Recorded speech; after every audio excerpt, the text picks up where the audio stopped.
कुछ नियम आएंगे, एक्सरसाइज आएंगी, शब्द चिन्ह आएंगे, फिर उनकी प्रैक्टिस कराई जाएगी, उनकी प्रैक्टिस की एक्सरसाइज आएगी, फिर कुछ नए नियम आएंगे, जो भी बेसिक का पार्ट होगा वो सब आता रहेगा। ठीक है, तो आप शब्द चिन्ह समझिए।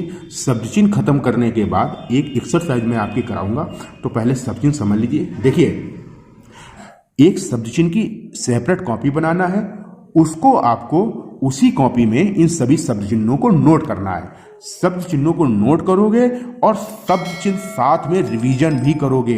हर दूसरे दिन प्रत्येक शब्द चिन्ह को आप रिवीजन करोगे। जैसे मान लीजिए आपने का और को के लिए, तो सबसे पहले ऊपर आपको आ लिख लेना है और का लिख लेना है, दूसरा को लिख लेना है। को का शब्द चिन्ह ये है।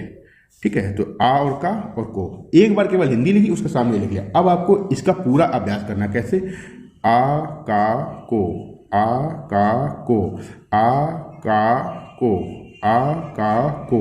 ये मुंह से बोल बोल के रिपीटेशन करेंगे आप, तब आपको ये प्रैक्टिस में आएंगे। अगर आप मुंह से रिपीट नहीं करेंगे तो सुन के बना नहीं पाएंगे। आ का को, यही प्रक्रिया रहेगी प्रत्येक शब्द चिन्ह में। और पूरा पूरा सेट उठाना, एक एक शब्द चिन्ह प्रैक्टिस ना करना। जैसे मान लीजिए ने से आया तो ने से, ने से, ने से। जैसे की के आया, की के। पर में उस, गाढ़ा करना उस, पर में उस, पर में उस।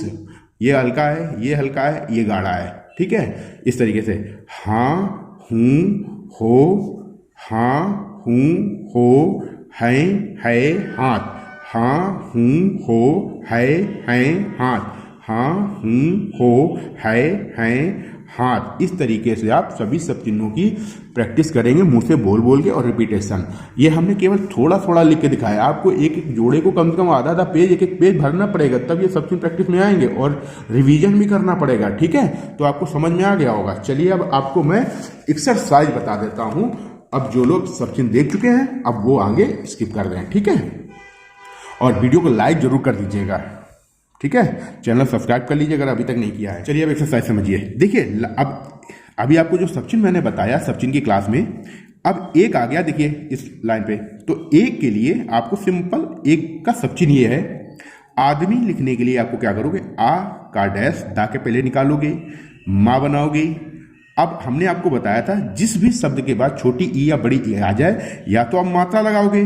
दूसरा तरीका और होता है, आपको पेंसिल ना उठाना पड़े तो आप सिंपल आप जोड़ सकते हो। ये ई की आकृति, ये भी आदमी। जिस तरीके से आ का डैश छोटा बड़ा पढ़ा जाता है प्रारंभ में निकाल के, किसी भी वर्ण के प्रारंभ में आप डैश निकाल दोगे तो छोटा बड़ा पढ़ लोगे। ऐसे ही छोटी ई बड़ी के लिए लास्ट में ई के लिए ये आकृति जोड़ सकते हो। पेड़ पर लाइन पर पा बनाओगे, अड़ा को डैश निकालोगे, रा में अड़ा हो गया, एक ही मात्रा, ये पेड़ हो गया, ये पर, ये है हो गया। ठीक है, आप इसको इस तरीके से लिख सकते हो। दो तरीके मैं बता रहा हूं, जो सरल लगे वो प्रैक्टिस करना। एक आदमी, ये आदमी हो गया। पेड़ पर ऐसे भी जोड़ सकते हो, पा में रा का आंकड़ा, लेकिन अभी आपको रा का आंकड़ा बताया नहीं गया है। जो लोग पढ़ चुके हैं आंकड़ा उनके लिए ठीक है। ठीक है, नहीं तो आप ये शब्द चिन्ह की क्लास में आपका पर आएगा। पर का शब्द चिन्ह भी होता है और ये पर ऐसे भी जोड़ के लिखा जाता है, और है का ये शब्द चिन्ह होता है। ठीक है, ये आपका फुल स्टॉप ऐसे जोड़ा जाता है। जब भी आपका वाक्य खत्म होगा, ये क्रॉस का निशान छोटा सा लाइन पर बना दोगे, ये फुल स्टॉप का काम करता है। भोला का बाप कानपुर जाता है, तो लाइन पर भा बनाओगे, डैश निकालोगे, ये भा बन गया, अल्लाह बनाया। भा में ओ की मात्रा ये लग गई, ला में आ की मात्रा डार्क बनेगी। का शब्द चिन्ह आ गया है, पहले स्थान पर छोटा सा सिंबल है। बाप के लिए बा बनाओगे और ये पा बनाओगे हल्का। ऊपर पहले स्थान पर बा में आ की मात्रा बाप हो गया। कानपुर का न पा र, अब मात्रा बाद में लगाओगे।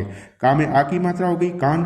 अब दो व्यंजनों के बीच में, पा और ऊ के बीच में रा आ गया है, तो पा के ऊपर आया है, तो वो मात्रा कहाँ? तीसरे स्थान की मात्रा आगे वाले वर्ण के पहले लगाई जाती है, तो यहाँ पे लगेगी वो मात्रा छोटे ऊ की है। कानपुर जा ता, जा में आ की मात्रा, ता की मात्रा, और है का शब्द चिन्ह। अब ये फुल स्टॉप हो गया। ठीक है, यहां तक आपको समझ में आ गया।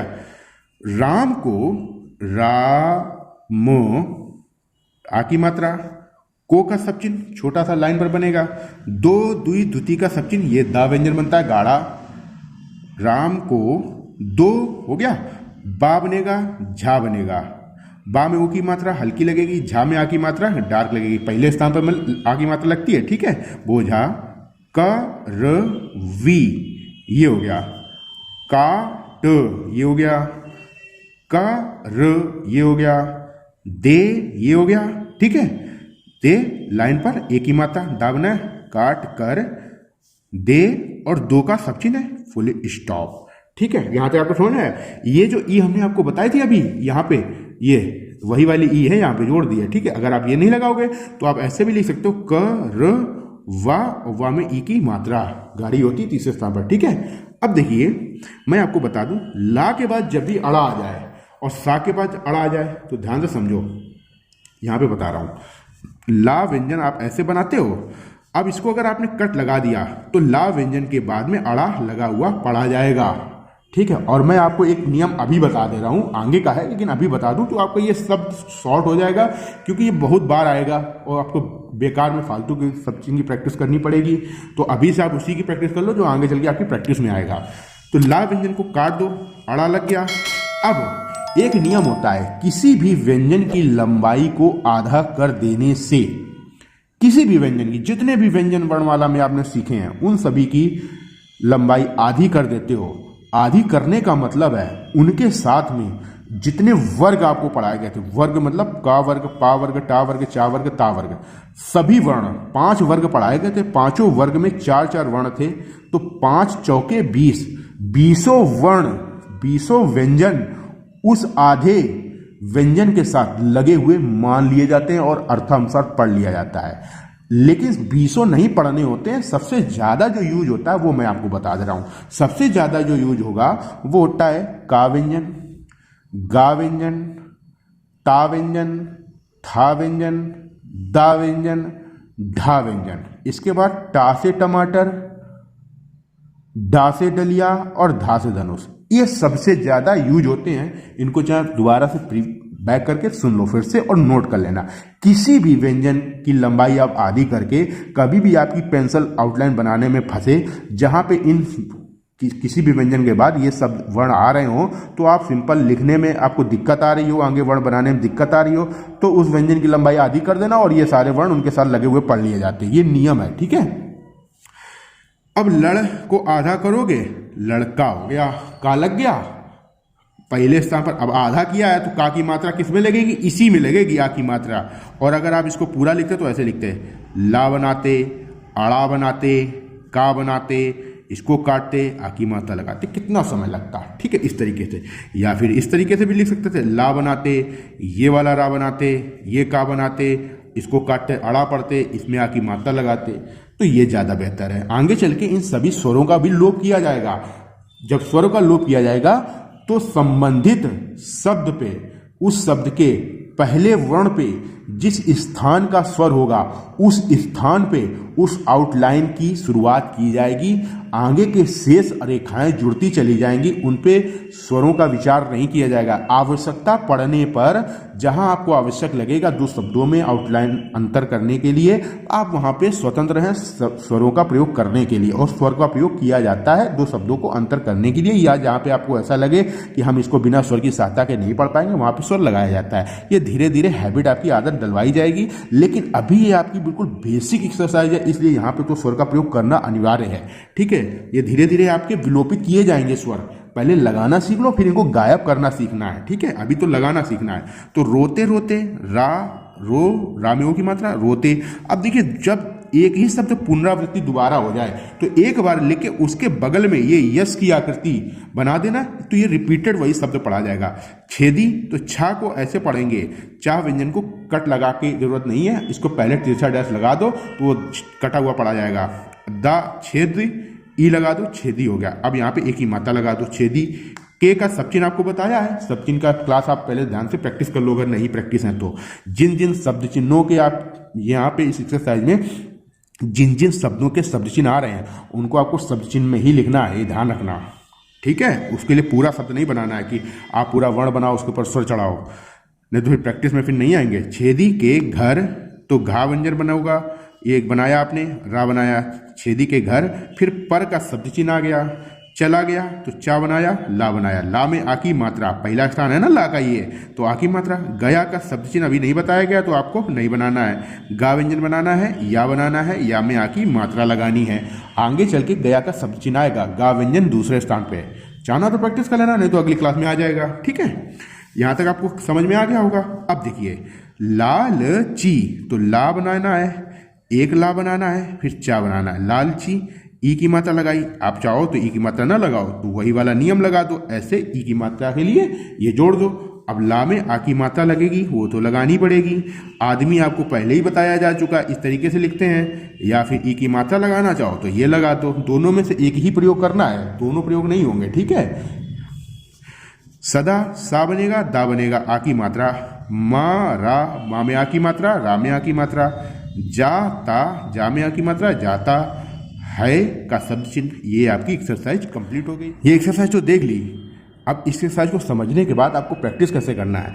आप अपनी कॉपी में, जैसे मान लीजिए आपकी पूरी लाइन है ऊपर की कॉपी की, ठीक है, तो आप अपनी लाइन में जितनी आउटलाइन आ जाए, मान लीजिए ये पूरा सेंटेंस आ गया एक लाइन में, यहाँ तक आ जाएगा, एक लाइन में आपकी पूरी यहाँ तक सेंटेंस आ जाएगा। हिंदी एक बार ऊपर लिखना, उसके बाद ये एक्सरसाइज आप पहले समझ लो। अब वहाँ पे इसको देख के ना बनाना, अब आप अपने आप से बनाने की कोशिश करना। इस तरीके से मान लीजिए 3 पेज में आपकी आउटलाइन आ जाएगी। एक पेज में एक ही लाइन लिखना, उसके नीचे पूरा पेज खाली छोड़ देना, फिर दूसरे पेज में जहाँ तक सेंटेंस आ जाए वहाँ तक, फिर तीसरे पेज में ये 3 लाइनों में आ जाएगा आपका 3 पेज में। अब इसको अपने हिसाब से आप बनाना। वीडियो समझने के बाद इतना समझ में आएगा कौन सी आउटलाइन कैसे बनेगी। उसको बनाने के बाद फिर आप मिलाना कि आपने क्या गलती की है, कितना सही बनाया। अगर सही है फिर आप उसके बाद ओके करके आप उसको प्रैक्टिस करना चालू करना। हिंदी की प्रैक्टिस बार बार नहीं होगी। एक बार आपने हिंदी लिख दी, हिंदी की अभ्यास आपको नहीं करना है। बार बार अभ्यास आपको सिर्फ स्टेनोग्राफी का ही करना है। मैक्सिमम अभ्यास स्टेनोग्राफी का होगा। हिंदी एक बार से दोबारा हिंदी की पुनरावृत्ति नहीं करनी है, समझ गए। सिर्फ जैसे इस तरीके से लिखा है तो एक पेज में आपको यही लाइन पूरी बार बार रिपीटेड करनी है। और हो सके तो बहुत पास पास छोटा छोटा, जितना कोशिश करेंगे छोटा छोटा बनाने की उतना आसान रहेगा आपके लिए, स्पष्ट आउटलाइन लिखेगी। और प्रैक्टिस के दौरान आपको रबड़ का यूज बिल्कुल भी नहीं करना है, बिल्कुल भी रबड़ का यूज नहीं करना है, इरेजर का यूज नहीं करना है। अगर कोई आउटलाइन गलत हो जाती तो सिंपल उसको सर्कल कर देना है अपनी पेंसिल से। पेन का यूज बिल्कुल भी नहीं होगा, ध्यान रखिएगा, ठीक है। तो एक सेंटेंस जो आपने ऊपर लिखा पूरी पेपर में वही उस पेज में अभ्यास होगा। फिर नेक्स्ट पेज पे जो सेंटेंस आपने लिखा उसका अभ्यास होगा। और बोल बोल के आप हिंदी को देख के अभ्यास करेंगे, ना कि स्टेनोग्राफी को देख के। अगर स्टेनोग्राफी को देख के अभ्यास करेंगे तो फिर ये नकल हो जाएगी और आपकी आउटलाइन समझ में नहीं आएगी। अगर आप बार बार हिंदी का देख के अभ्यास करेंगे तो आपकी आदत पड़ेगी हिंदी से स्टेनो बनाने के लिए। समझ गए होंगे मैं क्या कहना चाह रहा हूं, ठीक है। आपको नकल नहीं करनी है, आपको समझने के बाद स्वयं की प्रैक्टिस करनी है बार बार। और एक कॉपी में एक बार ही हिंदी आपको एक सेंटेंस की लिखनी है, दोबारा उस सेंटेंस की हिंदी आपको कहीं नहीं लिखनी है।